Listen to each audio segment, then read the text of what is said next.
Nothing can be more frustrating when you sit down to watch one of your favorite programs on Apple TV and you run into issues streaming it.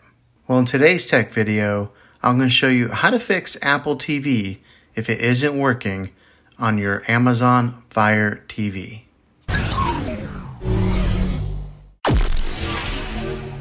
I'm going to show you a few really simple ways to try and solve your problem and get it back up and running again.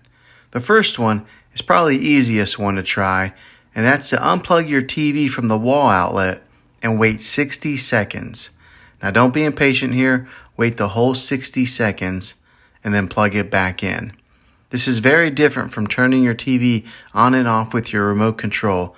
This is what we call a hard reset of your TV, so make sure you do this method.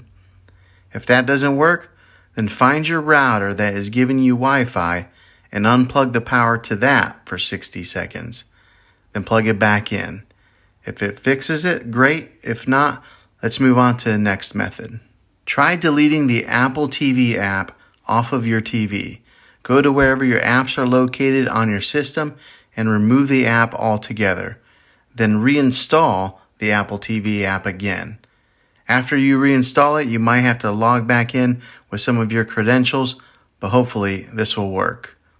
And if that doesn't work, then I recommend buying an affordable Roku stick, Amazon Fire Stick, or an Apple TV 4K, and plug that into your TV to use as your main streaming player.